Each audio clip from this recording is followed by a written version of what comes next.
Hello, नमस्कार। कैसे हैं आप लोग? आप सभी का स्वागत अपने YouTube चैनल विपिन मैथ्स पर। मैं विपिन आप सभी का स्वागत करता हूं।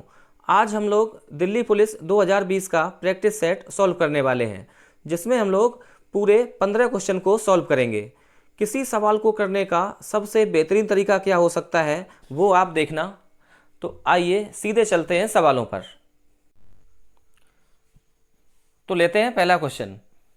क्वेश्चन है, एक वस्तु का अंकित मूल्य 240 रुपये है। इसे अंकित मूल्य पर 10% की छूट देते हुए बेचा गया। यदि लाभ 8% हुआ हो तो उस वस्तु का क्रय मूल्य कितना है?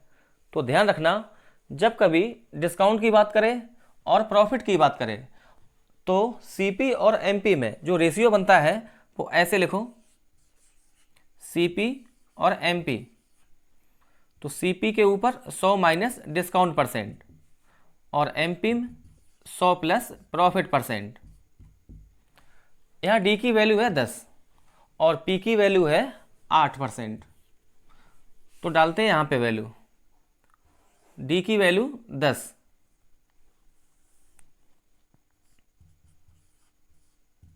और प्रॉफिट परसेंट 8%। तो 100 माइनस 10 ये आ जाएगा 90 और एमपी में 100 प्लस 8 ये 108। तो यहाँ ले लो रेशियो, 18 90 को काटेगा 5 बार और 108 को डिवाइड करेगा 6 बार। अगर सीपी 5 है तो एमपी 6 है। यदि अंकित मूल्य 6 है तो क्रय मूल्य 5 है। हमें अंकित मूल्य दिया गया है 240 रुपये, तो इस 6 की वैल्यू है 240 रुपये। यहाँ से 1 इकाई बराबर ये आ जाएगा 40। पूछा गया वस्तु का क्रय मूल्य कितना है, तो वस्तु का क्रय मूल्य है 5 के बराबर। अगर 1 की वैल्यू 40 तो 5 की वैल्यू 40 का 5 में गुणा, ये आ जाएगा 200 रुपये। तो ऑप्शन ए सही है। तो वस्तु का क्रय मूल्य आएगा 200 रुपये। उम्मीद है बात समझ में आई होगी। तो आते हैं अगले सवाल पे। ए की आय बी की आय से 60% अधिक है और सी की आय ए और बी की कुल आय से 45% कम है, तो सी की आय ए की आय से कितना प्रतिशत कम है? तो यहाँ ऐसे लिखो कि ए, बी और सी 60% की ले लो फ्रैक्शन। 60% बराबर 3/5 करा बी की आय से। तो अगर बी की आय 5 है तो ए की आय 5 पर 3 ज़्यादा, तो ये बनेगी 8। करा सी की आय ए और बी की कुल आय से, तो सी बराबर 8 5 13 इंटू 45% कम, तो 100 से माइनस करो 45, तो ये बनेगा 55। 55/100।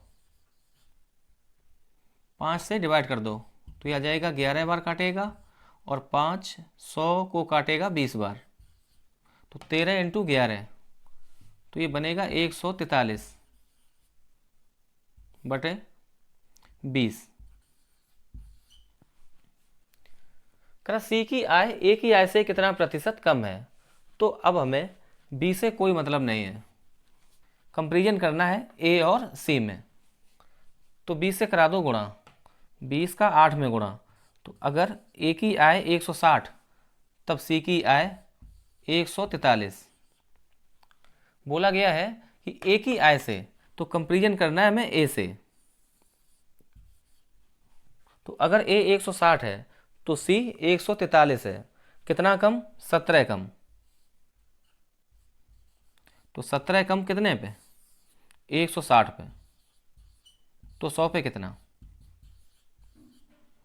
0 से ये 0 कैंसिल और 2 से ये डिवाइड कर दो 5 बार और ये 8 बार। 17 का 5 में गुणा, तो ये 85/8 और 8 इसको काटेगा 1 बार, 5 में भाग जाएगा नहीं तो 0 दशमलव, ये बनेगा 50, तो 8 का 6 बार 48, तो 10.6। और ऐसा ऑप्शन केवल ऑप्शन नंबर सी, ये बिल्कुल सही है। तो उम्मीद है ये बात समझ में आई होगी आपको। इस सवाल को करने का ये सबसे बेहतरीन तरीका यही है। तो अब बढ़ते हैं आगे तीसरे क्वेश्चन पर। तो अगला सवाल है, मान लीजिए कि x 4 अंकों की छोटी से छोटी संख्या है जिसे 12, 15, 20 और 27 से विभाजित करने पर प्रत्येक स्थिति में शेषफल 7 बचता है। संख्या x के अंकों का योग कितना है? तो इस कंडीशन में आप ले लो एलसीएम। 12, 15, 20 और 27 का एलसीएम। तो एलसीएम लेने का तरीका देखना कि 12 को आप ऐसे लिख सकते 2 गुणा 2 गुणा 3। अब आप देख रहे कि 15 में 3 और 5 आता है, 3 तो है, एक 5 की कमी है, तो गुणा करा दो 5 से। अब बात करें अगर 20 की, तो 2 का 2 में गुणा 4 और 4 पंचे 20, तो 20 बिल्कुल इसमें इन्वॉल्व है। तो बढ़ते आगे 27 में। 27 3 की पावर 3, तो केवल एक 3 मौजूद है यहाँ पे, तो आप गुणा करा दो 9 से और, तो ये हो जाएगा एलसीएम बराबर 5 का 3 में गुणा 15, 15 का 2 में 30 और ये 60, 60 का 9 में गुणा, तो ये आ जाएगा 540। 540 ऐसा सबसे छोटा नंबर है जो 12 से भी विभाजित होगा, 15 से भी विभाजित होगा, 20 से विभाजित होगा और 27 से विभाजित होगा। करा प्रत्येक स्थिति में शेषफल आना चाहिए 7, तो यहाँ जोड़ दो 7। लेकिन 540 प्लस 7 ये बनेगा 547। हमें नंबर चाहिए 4 अंकों का, लेकिन ये नंबर रहेगा केवल 3 अंकों का। अगर ये कंडीशन ना होती कि 4 अंकों की छोटी से छोटी संख्या चाहिए, तो अपना उत्तर होता 547। तो अब कैसे करें? तो 7 को आप ऐसे ही रखो और 4 अंकों की सबसे छोटी संख्या होती है 1000, तो 1000 के नज़दीक पहुंचो और 540 के मल्टीपल में, तो यहाँ गुणा लगा दो 2 से, तो ये बनेगा 1080 और प्लस 7 बराबर 1087।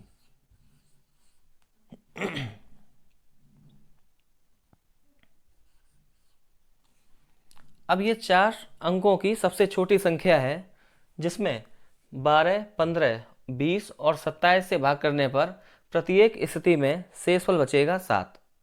तो हमसे नंबर नहीं पूछा है, करा अंकों का योगफल बता दो। तो 8 और 1 9, 9 7 16, तो 16 बिल्कुल सही उत्तर है, ऑप्शन ए। हर एक सेट में इस टाइप का सवाल आया है, तो देखना आप बहुत ध्यान से। सिंप्लीफिकेशन का क्वेश्चन है 0.58, 8 पे बार डिवाइड 0.53 और 5 3 पे बार इंटू 5/33 प्लस 10/21 डिवाइड 1/1/14 का 5/3 माइनस 5/3 इंटू 1/10। इसका मान कितना होगा? तो पहले सॉल्व करेंगे ये वाला पार्ट।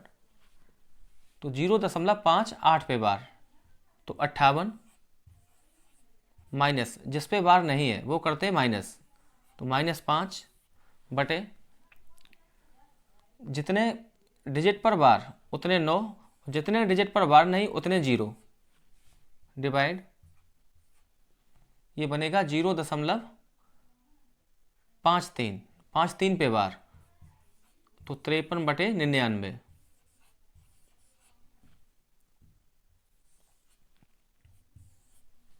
गुणा 5/33 प्लस 10/21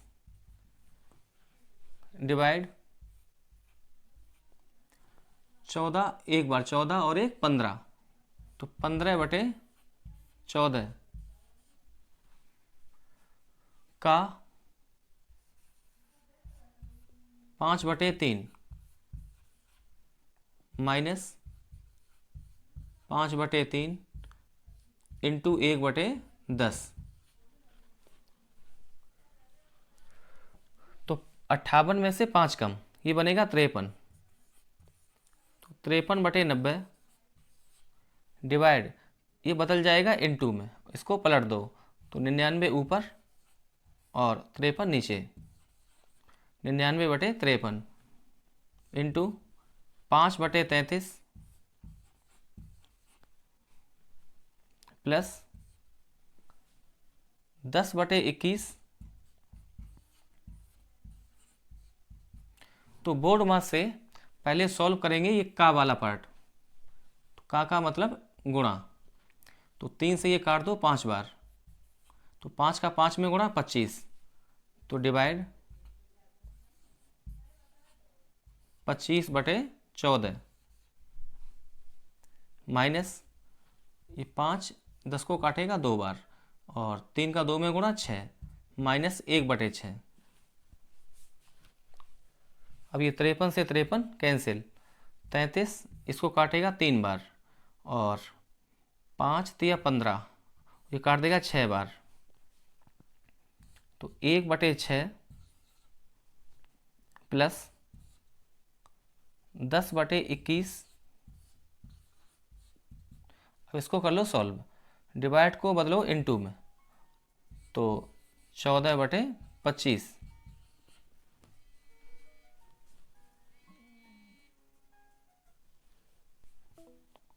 माइनस 1/6। तो अब इस 1/6 से 1/6 कैंसिल, 5 का 5 पचम 25 और ये 5 10 को काटेगा 2 बार, 7 इसको काटेगा 2 बार, 21 को काटेगा 3 बार, तो 2 का 2 में गुणा 4 और 3 का 5 में गुणा 15। तो 4/15 इस सवाल का सही उत्तर। तो ऑप्शन नंबर डी ये सही है। तो अगला सवाल है रेशियो से कि 16,380 रुपए की राशि को ए, बी, सी और डी के बीच इस प्रकार बांटा गया कि ए और बी के हिस्से का अनुपात 1:3, बी और सी के हिस्से का अनुपात 2:5 और सी और डी के हिस्से का अनुपात 2:3 है। तो सी का हिस्सा कितना है? तो ऐसे देखो कि सबसे पहले आप निकालो कि A ratio B ratio C, इसकी वैल्यू कैसे? आप बी को कर लो बैलेंस, यहाँ बी की वैल्यू है 3 और यहाँ पे 2, तो 3 और 2 इनका एलसीएम 6 पर, तो बराबर होगा, अगर आप यहाँ 2 से गुणा कर दें तो यह आ जाएगा 2:6। अब यहाँ बी को करेंगे 6 के बराबर, तो गुणा लगा दो 3 से, तो 3 का 2 में गुणा 6 और 5 का 3 में गुणा 15। तो ए 2 अनुपात बी की वैल्यू 6, यहाँ भी 6 और वहाँ भी 6, रेशियो सी की वैल्यू 15। तो हमने निकाल लिया A ratio B ratio C और सी रेशियो डी 2:3।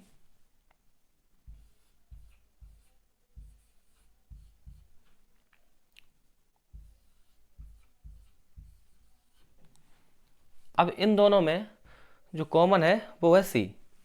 सी की वैल्यू यहाँ पे 15 और यहाँ पे 2, तो 15 और 2 को करो बराबर, कहाँ पर? 30 पर। तो यहाँ गुणा करना पड़ेगा 2 से और यहाँ गुणा 15 से। तो आप ऐसे लिख लो ए बी सी और डी, यहाँ गुणा 2, तो 2 का 2 में गुणा 4, रेशियो 6 का 2 में गुणा 12 और 15 का 2 में गुणा 30, यहाँ 2 का 15 में गुणा 30 और 3 का 15 में गुणा 45।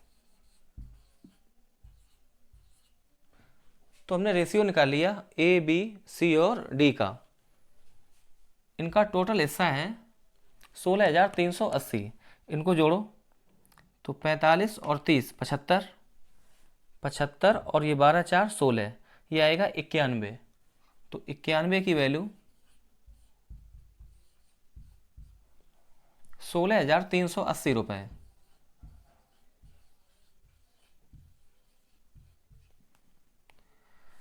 तो आप निकालो एक की वैल्यू। तो सबसे पहले काटो आप 13 से, ये काटेगा 7 बार, तो 7 यूनिट बराबर यहाँ एक बार जाएगा, बचेगा 3 और 33, 13 दूनी 26, 7 और 13 का फिर 6 बार 78 और ये 0, फिर लगा दो आप 7 से भाग, 1 इकाई बराबर 7 12 में जाएगा एक बार, 5 56, 7 अट्ठे 56, 180, तो 1 इकाई बराबर 180 रुपये के। और हिस्सा पूछा गया सी का, तो सी का हिस्सा कितने के बराबर, 30 के बराबर। अगर 1 इकाई 180 रुपये के बराबर, तो 30 की वैल्यू गुणा लगा दो 180 से, तो ये 2 जीरो और 18 का 3 में गुणा 54, तो 5,400 रुपये। सी का हिस्सा आएगा 5,400 रुपये। तो ऑप्शन नंबर बी ये सही है। तो आते हैं अगले सवाल पे। प्रॉफिट लॉस का बड़ा बेहतरीन सवाल है, इसको देखना बहुत ध्यान से। कि रोशन ने 1620 रुपये में 36 किलोग्राम चीनी खरीदी, उसे बेचकर उसने उस पर 6 किलोग्राम चीनी के विक्रय मूल्य के बराबर का लाभ अर्जित किया। उसका प्रति किलोग्राम चीनी का विक्रय मूल्य कितना है? तो दो फार्मूले आप याद रखना, एक लाभ के केस में और एक हानि के केस में, कि SP equal to CP plus profit, और लॉस के केस में SP equal to CP minus loss. विक्रय मूल्य बराबर क्रय मूल्य प्लस लाभ, लाभ के केस में, और जब हानि हो तो विक्रय मूल्य बराबर क्रय मूल्य माइनस हानि। तो यहाँ पे हो रहा है मैं लाभ, तो आप ऐसे लिखो कि करा 36 किलोग्राम चीनी खरीदी है, तो आप फार्मूला लगाएंगे प्रॉफिट वाला, ये वाला SP equal to CP plus profit. तो अगर 36 किलोग्राम चीनी खरीदी है तो 36 किलोग्राम चीनी बेची होगी, तो 36 SP बराबर 36 CP प्लस प्रॉफिट हुआ है 6 किलोग्राम चीनी के विक्रय मूल्य के बराबर, तो आप लिखो 6 SP। इसको ऐसे समझेंगे कि 36 किलोग्राम चीनी का विक्रय मूल्य बराबर 36 किलोग्राम चीनी का क्रय मूल्य प्लस 6 किलोग्राम चीनी का विक्रय मूल्य। तो आप 6 SP को ले आओ इस साइड, तो ये आ जाएगा 30 किलोग्राम चीनी का विक्रय मूल्य बराबर 36 किलोग्राम चीनी के क्रय मूल्य के बराबर, और हमें इसकी वैल्यू पता है 1620।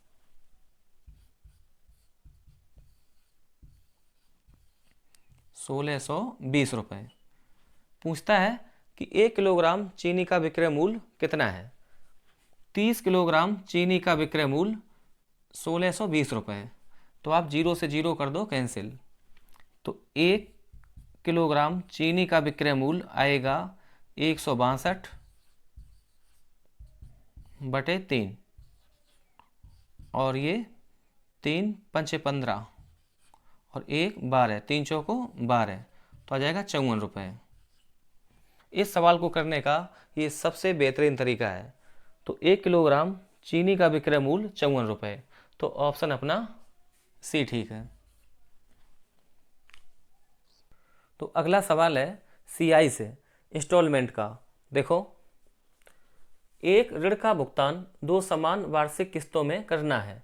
यदि ब्याज की दर 10% प्रति वर्ष है तथा उसकी गणना वार्षिक चक्रवृद्धि रूप से की जाती है और प्रत्येक किस्त 3,872 रुपये है, तो इस किस्त योजना में कुल कितना ब्याज चुकाना पड़ेगा?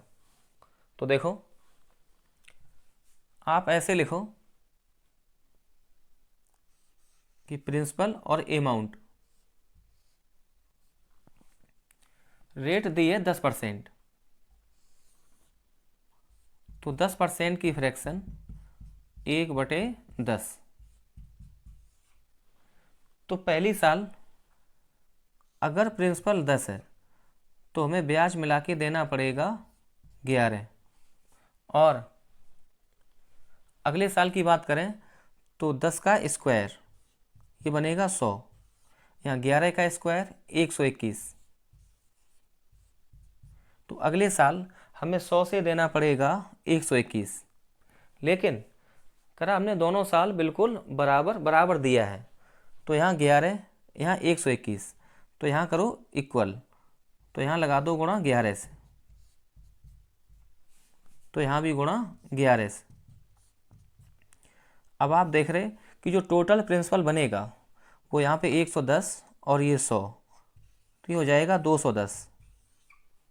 टोटल अमाउंट 121 और यहाँ 121, तो 121 का डबल 242। हमसे पूछा है ब्याज, तो 210 का हमने दिया है 242, तो ब्याज मिला होगा 32। तो हमें इस 32 इकाई की वैल्यू चाहिए, 32 यूनिट। और हमें पता है कि जो वार्षिक किस्त है तो वार्षिक किस्त है 3872 और इसकी जो वैल्यू है वो 121 यूनिट। तो यहाँ निकालते हैं कि 121 यूनिट बराबर 3872 रुपये।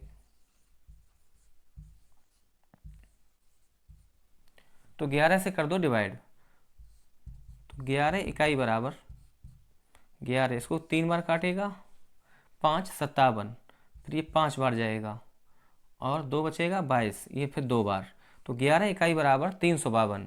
11 से फिर लगा दो भाग, तो 1 इकाई बराबर 3 और 2 32, तो 1 इकाई शो करेगा 32 रुपये को। हमसे पूछा है कि कुल कितना ब्याज चुकाना पड़ेगा और जो ब्याज है वो है 32 यूनिट के बराबर। अगर 1 इकाई 32 रुपये के तो 32 इकाई बराबर 32 गुणा 32, ये आ जाएगा 1024 रुपये। तो हमें कुल ब्याज चुकाना पड़ेगा 1024 रुपये। तो ऑप्शन डी ये बिल्कुल सही है। तो उम्मीद है बात समझ में आपको आई होगी। ये सारे क्वेश्चन जो हम लोग कर रहे हैं वो 2020 में आए हुए सवाल हैं। तो अगला सवाल है टाइम एंड वर्क से। ए और बी किसी काम को क्रमशः 10 दिन और 15 दिन में कर सकते हैं। वे 4 दिन तक एक साथ काम करते हैं। शेष काम को सी द्वारा अकेले 12 दिन में पूरा किया जाता है। सी अकेले कुल काम के 4/9 भाग को कितने दिन में पूरा करेगा। तो ऐसे लिखो, ए और यहाँ बी। ए पूरा काम करता है 10 दिन में और बी 15 दिन में। तो यहाँ ले लो एलसीएम, यह आएगा 30 यूनिट, यही होगा टोटल वर्क। ए 10 दिन में करता है काम 30, तो एक दिन में करेगा 3 यूनिट। और जो बी है, बी करता है 15 दिन में 30 इकाई, तो एक दिन में करेगा 2 यूनिट। तो ए की इफिशियंसी 3 और बी की 2। करा इन दोनों ने मिलकर काम शुरू किया और काम किया है एक साथ मिलकर 4 दिन तक। तो आप ये देखो इन 4 दिनों में उन्होंने मिलकर कितना काम किया होगा। तो एक दिन का काम 3 और 2 5, तो 4 दिन का काम 5 गुणा 4 20 यूनिट। तो शेष काम कितना बचा, तो 30 माइनस 20 बराबर 10 यूनिट। इस 10 यूनिट को सी ने पूरा किया 12 दिन में। तो यहाँ से सी की इफिशियंसी निकाल सकते हैं। तो सी की क्षमता बनेगी तो कार्य बटे दिनों की संख्या 12 बराबर 5/6। तो जो सी की इफिशियंसी है वो 5/6। पूछ रहा है कि सी अकेले कुल काम के 4/9 भाग को कितने दिन में पूरा करेगा। तो टोटल वर्क 30 यूनिट, लेकिन हमें चाहिए 4/9। और ये हमें करवाना है काम सी से। तो सी की क्षमता 5/6, तो भाग दे दो आप 5/6 से। इसको कर लो सॉल्व। तो 30 गुणा 4, और ये 6 पलट के ऊपर जाएगा तो गुणा कर देंगे 6 से, और नीचे 5 गुणा 9।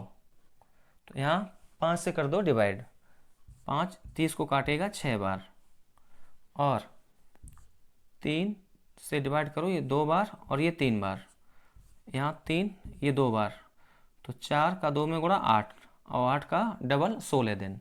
तो ऑप्शन डी ठीक है। तो ऑप्शन नंबर डी बिल्कुल करेक्ट है, 16 दिन। अगला सवाल है वॉल्यूम से। एक लंबवृत्तीय बेलन के वक्र पृष्ठ का क्षेत्रफल 1320 वर्ग सेंटीमीटर और इसके आधार की त्रिज्या 10.5 सेंटीमीटर है। बेलन का आयतन घन सेंटीमीटर में कितना है? तो ऐसे सवालों के लिए आपको फार्मूले जरूर याद होने चाहिए कि बेलन का वक्र पृष्ठ होता है 2πRh, जिसकी वैल्यू 1320। हमसे पूछा गया बेलन का आयतन, तो बेलन का आयतन होता है πr²h। तो हमें वैल्यू निकालनी है πr²h का मान। तो आप एक काम करो, यहाँ से निकालो πrh की वैल्यू, तो 2 से कर दो डिवाइड, तो ये आ जाएगा 2 से जब डिवाइड करेंगे तो ये 660। अब दोनों तरफ r से कर दो गुणा, तो यहाँ हमने किया r से गुणा, तो ये बन गया πr² बराबर 660 गुणा r की वैल्यू 10.5। बस इसको आप कर लो सॉल्व। तो यहाँ से पॉइंट कर दो ख़त्म, तो बटे हो जाएगा 10, यहाँ 0 से 0 कैंसिल, तो 66 गुणा 105, या इसको आप ऐसे लिख लो 66 गुणा 100 + 5। तो 66 का 100 में गुणा, तो ये बनेगा 6600, 6600। 66 गुणा 5 330, तो जोड़ेंगे 0 3 और 6 3 9 और ये 6, तो 6930 सेंटीमीटर क्यूब। तो आंसर आएगा ऑप्शन ए। तो ए बिल्कुल सही है, 6930 घन सेंटीमीटर। तो आते हैं अगले सवाल पे। एक विभाजन क्रिया में भाजक भागफल का 18 गुना और शेषफल का 9 गुना है। यदि शेषफल 26 है तो भाज्य ज्ञात कीजिए। तो फार्मूला आपको पता होगा कि भाज्य बराबर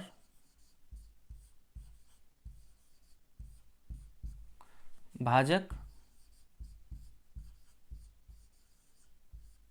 इंटू भागफल, और प्लस शेषफल।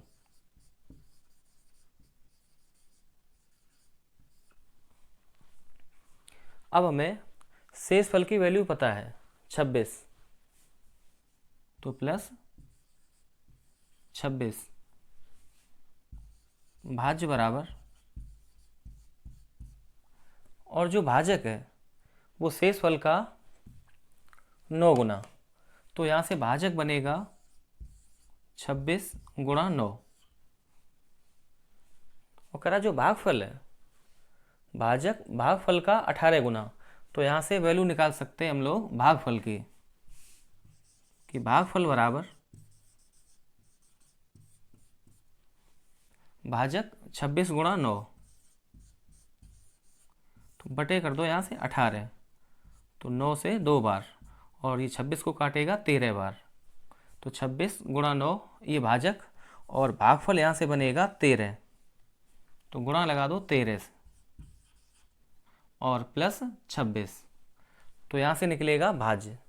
तो आप एक काम करो, यहाँ सॉल्व कर दो यूनिट डिजिट से। देखो कैसे, 9 का 6 में गुणा, ये आएगा 54, तो लास्ट में आएगा 4, 4 का 3 में गुणा, तो 4 तिया 12, तो यहाँ से यूनिट डिजिट 2, जब जोड़ेंगे 26 तो इसका लास्ट डिजिट 6, तो 6 और 2 8। तो अपना ऑप्शन वही सही है जिसका यूनिट डिजिट है 8। तो ऐसा केवल एक ही ऑप्शन है, ऑप्शन नंबर डी। तो डी बिल्कुल सही है, 3068। तो आते हैं अगले सवाल पे। स्कूल ए के कुछ छात्र एक परीक्षा में शामिल हुए और उनमें से 65% उत्तीर्ण हुए। स्कूल ए के छात्रों की तुलना में 100% अधिक छात्र स्कूल बी से उसी परीक्षा में शामिल हुए। यदि स्कूल ए और बी से उस परीक्षा में शामिल होने वाले कुल छात्रों में से 75% उत्तीर्ण हुए तो स्कूल बी से अनुत्तीर्ण छात्रों का प्रतिशत कितना है। यहाँ हम लोग इस सवाल को करेंगे एलिगेशन से। देखो कैसे, आप ऐसे लिखो कि स्कूल ए और स्कूल बी करा, जो स्कूल बी में छात्र हैं वो ए से 100% ज़्यादा, और 100% ज़्यादा का मतलब डबल। अगर स्कूल ए में एक छात्र है तो स्कूल बी में छात्रों की संख्या 2, 100% ज़्यादा, तो रेशियो बनेगा 1:2। करा ए में 65% उत्तीर्ण हुए, तो यहाँ रखो 65%, और ए और बी से कुल मिला के जो छात्र उत्तीर्ण हुए हैं वो है 75%। तो 75% को आप यहाँ ले आओ, 75%, कुल मिला के 75% उत्तीर्ण हुए। तो अब आप ये देखो कि स्कूल बी में कितने छात्र उत्तीर्ण हुए, कितने परसेंट छात्र उत्तीर्ण हुए। तो यहाँ ले लो डिफरेंस, लगाते हैं एलिगेशन। तो 75% से 65% कम, तो ये बनेगा 10%। लेकिन यहाँ तो केवल 2 है, तो 2 को बना दो 10 के बराबर, तो गुणा करना पड़ेगा 5 से, और यहाँ लगा दो परसेंट, तो ये आ जाएगा 10%। 75% माइनस 65%। अब आपको जैसे आपने यहाँ गुणा किया 5%, तो यहाँ भी गुणा करना पड़ेगा 5% से। अब हमें वैल्यू चाहिए यहाँ पे कि स्कूल बी में कितने परसेंट छात्र उत्तीर्ण हुए हैं। तो एक बात ध्यान रखना कि 75 और 10 का डिफरेंस 65, तो यहाँ पे आपको जोड़ना पड़ेगा 75 प्लस 5%, तो ये आ जाएगा 80%। और ये अपने आप हो जाएगा बैलेंस कि 80% से 75% कम 5%, और 75% से 65% कम 10%। तो स्कूल बी से 80% छात्र उत्तीर्ण हुए हैं, और हमसे क्या पूछा है कि स्कूल बी से अनुत्तीर्ण छात्रों का प्रतिशत कितना है। अगर 80% उत्तीर्ण हुए हैं तो अनुत्तीर्ण हुए हैं 100% से घटाएंगे 80%, तो ये आ जाएगा 20%, और यही अपना उत्तर है। तो ऑप्शन नंबर ए ये सही है। तो अगला सवाल है एवरेज से, बहुत ही खूबसूरत सवाल। देखो, 14 संख्याओं का औसत 73.5 है। यदि दो संख्याओं 60 और 63 को संख्याओं 58 और 70 से स्थानांतरित कर दिया जाए और उनमें एक संख्या x शामिल कर दी जाए तो संख्याओं का औसत 1.5 बढ़ जाता है। x का मान कितना है। तो यहाँ से एक बात बिल्कुल क्लियर है कि जो x की वैल्यू होगी वो 73.5 प्लस 1.5, और ये बनेगा 75। तो 75 प्लस होगी, 75 से कितनी ज़्यादा वो निकालेंगे यहाँ पे। अब आप देखो कि दो नंबर को हमने हटाया है, 60 और 63 को, तो 60 प्लस 63 जोड़ के आएगा 123। कुल मिला के हमने 123 कर दिया माइनस, और 58 और 70 को लेके आए, 58 प्लस 70 ये आ जाएगा 128। 123 को माइनस किया और 128 को लेके आए, तो इससे फर्क पड़ेगा 128 माइनस 123, 5, तो ये 5 आ गया फालतू। अब ये 5 14 नंबर को कितना कितना दे सकता है, तो आ जाएगा 5/14।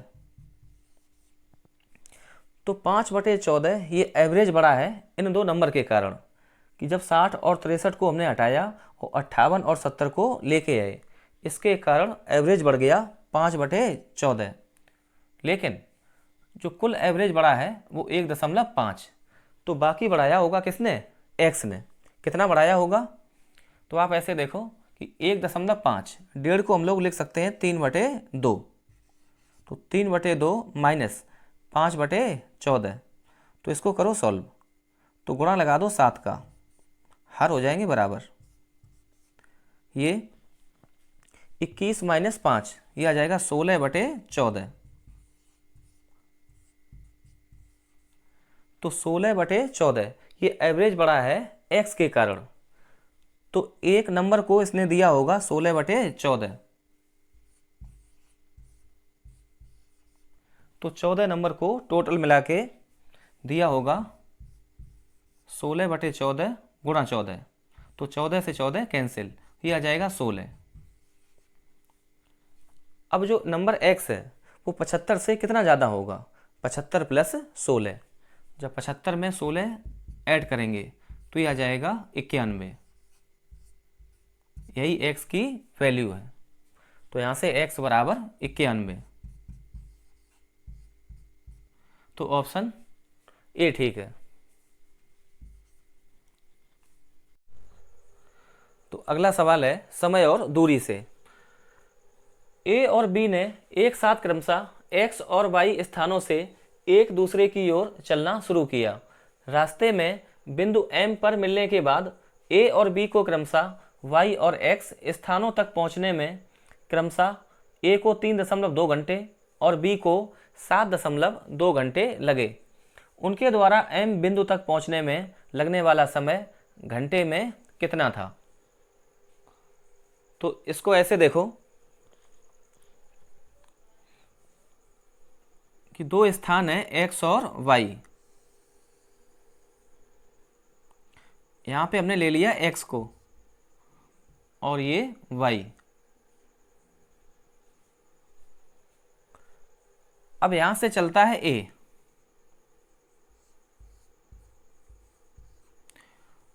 जो ए है वो एक्स से वाई की ओर चलता है, और जो बी है वो वाई से एक्स की ओर। करा ये दोनों मिलते हैं बिंदु एम पर। करा बिंदु एम पर मिलने के बाद तो हमने ऐसे मान लिया कि एम बिंदु है यहां पे,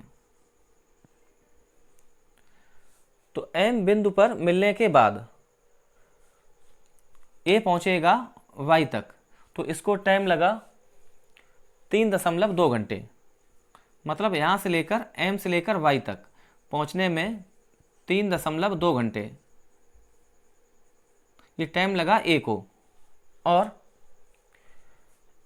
एम बिंदु तक पहुंचने के बाद जो बी को टाइम लगा है एम से एक्स तक आने में, वो टाइम लगा है 7.2 घंटे। ये 7.2 घंटे एम से एक्स तक,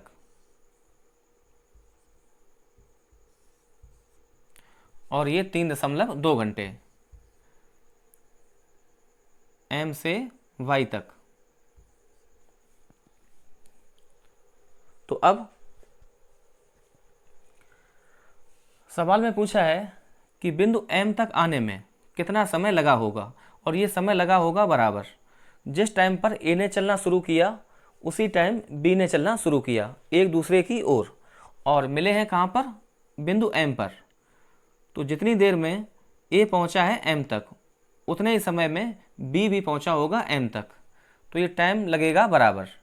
अब आप ऐसे देखो कि मिलने के बाद अगर ये टाइम लेता है 3.2 घंटे, और मिलने के बाद जो बी है वो एम से एक्स तक आने में समय लगाता है 7.2 घंटे, तब इन दोनों की स्पीड का जो रेशियो बनेगा, तो a/b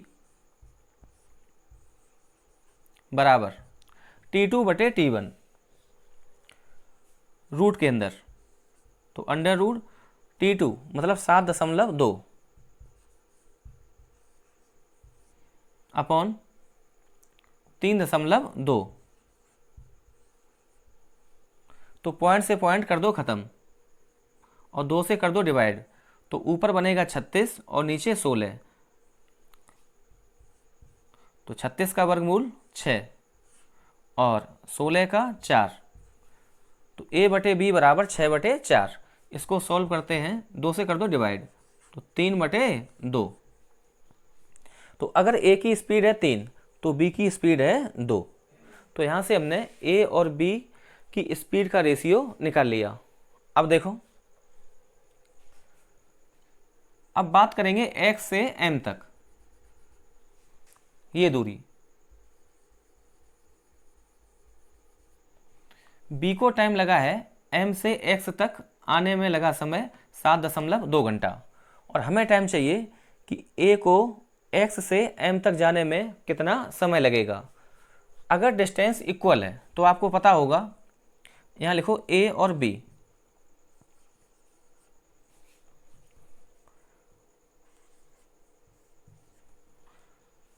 तो स्पीड का रेशियो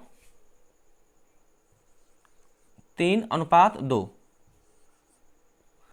अगर डिस्टेंस फिक्स है तो टाइम का रेशियो स्पीड के रेशियो का उल्टा, तो टाइम का रेशियो बनेगा यहाँ से 2:3। ये A और ये B, स्पीड का रेशियो 3:2, तो टाइम का रेशियो 2:3। अब हमें B का टाइम पता है, M से X तक आने में जो टाइम लगा है वो 7.2 घंटे, तो इस 3 इकाई की वैल्यू 7.2 घंटे, तो 1 इकाई शो करेगा, 3 से कर दो डिवाइड, यह आ जाएगा 2.4 घंटे, तो 1 इकाई बराबर 2.4 घंटे। तो आप ये देखो कि जो A है वो X से M तक पहुंचा होगा 2 यूनिट के बराबर टाइम में। तो अगर 1 इकाई की वैल्यू 2.4 घंटे, तो 2 इकाई की वैल्यू गुणा लगा दो 2.4 से, तो ये आ जाएगा 4.8 घंटे। तो A को X से M तक पहुंचने में कितना समय लगा? 4.8 घंटे, और इतना ही समय लगा होगा B को M तक पहुंचने में। तो अपना यही उत्तर है 4.8 घंटे, और ये ऑप्शन नंबर सी, ये बिल्कुल सही है। तो अगला सवाल है एरिया से। एक समचतुर्भुज का परिमाप 148 सेंटीमीटर और उसके एक विकर्ण की लंबाई 70 सेंटीमीटर है। इसका क्षेत्रफल उस आयत के क्षेत्रफल के बराबर है जिसकी भुजाओं का अनुपात 7:3 है। आयत की बड़ी भुजा की लंबाई कितनी है? तो ऐसे देखो, यहाँ पे बनाओ समचतुर्भुज।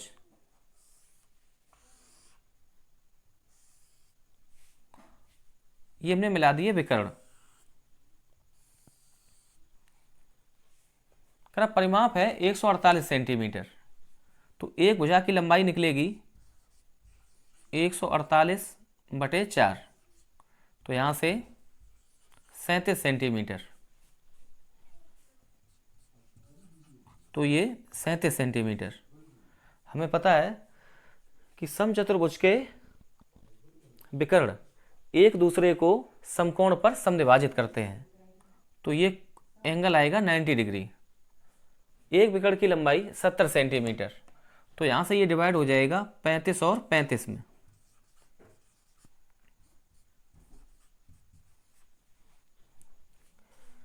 ट्रिपलेट आपने पढ़ी होगी 12, 35, 37। अगर एक समकोण त्रिभुज की सबसे बड़ी भुजा की लंबाई 37 सेंटीमीटर है, तो अन्य दो भुजाओं की लंबाइयाँ क्रमशः 35 सेंटीमीटर और 12 सेंटीमीटर। तो यहाँ से लेकर यहाँ तक ये लेंथ आएगी 12 सेंटीमीटर, और सेम लेंथ यहाँ से यहाँ तक 12 सेंटीमीटर। तो अब हमें दोनों विकर्ण पता लग गए, एक 70 सेंटीमीटर और दूसरा 12 + 12 24 सेंटीमीटर। अब यहाँ से हम लोग इसका एरिया फाइंड कर सकते हैं। कैसे? समचतुर्भुज का जो क्षेत्रफल होता है वो 1/2 गुणा दोनों विकर्णों का गुणनफल। तो एक विकर्ण की लंबाई 70, दूसरे विकर्ण की लंबाई 24। तो इसको करो सॉल्व। तो 2 इसको काट देगा 12 बार, और 12 का 7 में गुणा 84, तो 840 सेंटीमीटर स्क्वायर। तो हमने समचतुर्भुज का एरिया निकाल लिया 840 सेंटीमीटर स्क्वायर। करा एक आयत है जिसका एरिया इसके बराबर है, तो बनाते हैं आयत को।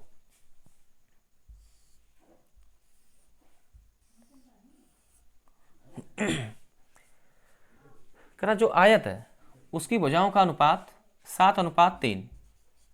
अगर ये 7 है तो ये 3 है, तो हमने लगा दिया x, ये 7x तो ये 3x। जो इसका एरिया है आयत का वो बराबर है समचतुर्भुज के एरिया के बराबर। तो आयत का क्षेत्रफल आएगा 840 सेंटीमीटर स्क्वायर। तो आयत का क्षेत्रफल लंबाई गुणा चौड़ाई, तो 7x × 3x, ये आएगा 21x स्क्वायर बराबर 840। तो यहाँ से आप निकालो x स्क्वायर बराबर 21, 84 को काटेगा 4 बार 40, तो x बराबर √40, और √40 की वैल्यू 2√10। तो हमने यहाँ से x की वैल्यू निकाल ली 2√10। हमसे पूछा है कि आयत की बड़ी भुजा की लंबाई कितनी है। तो आयत की बड़ी भुजा की लंबाई 7x।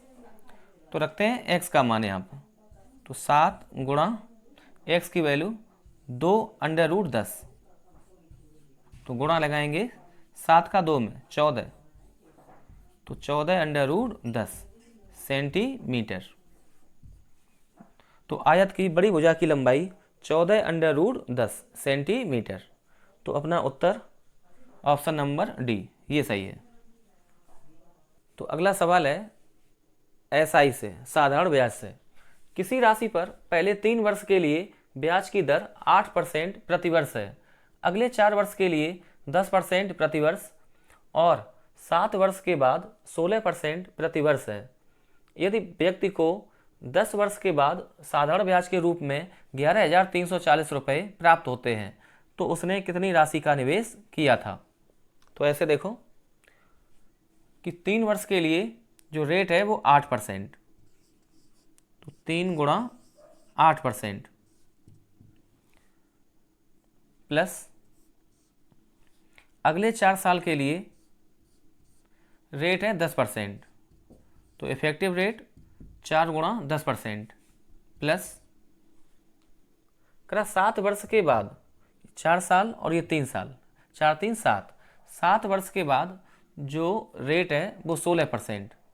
यदि व्यक्ति को 10 वर्ष के बाद, तो शेष समय होगा 3 साल, तो अगले 3 साल के लिए जो रेट है वो 16%। तो यहाँ से निकाल लो आप इफेक्टिव रेट, ये बनेगी 24, तो ये 24% प्लस 40% प्लस 48% बराबर 40, 24, 64, 64 और 48 को जोड़ेंगे तो ये आ जाएगा 112%। तो हमें ब्याज मिला है 112%। इस 112% की जो वैल्यू है वो है 11,340 रुपये।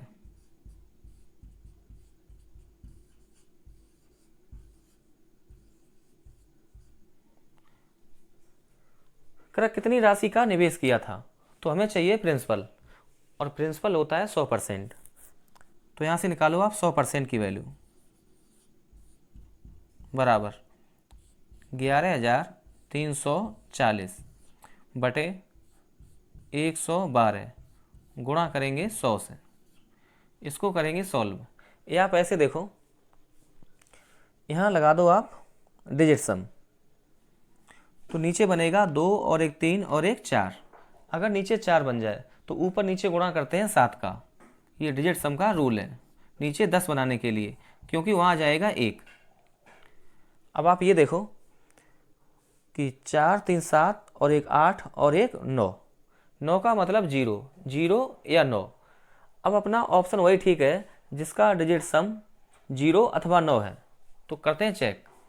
तो 4 1 5 2 7 और एक 8, ये गलत है। 4 1 5 और एक 6, ये गलत। 5 2 7 और एक 8 और एक 9, ये हो सकता है। अब इसको भी चेक करेंगे आगे डी में, 5 और एक 6 7 और एक 8, ये गलत। तो अब पक्का है सर जी, बिल्कुल कन्फर्म है कि जो अपना उत्तर है ये ऑप्शन नंबर सी, 10,125 रुपये।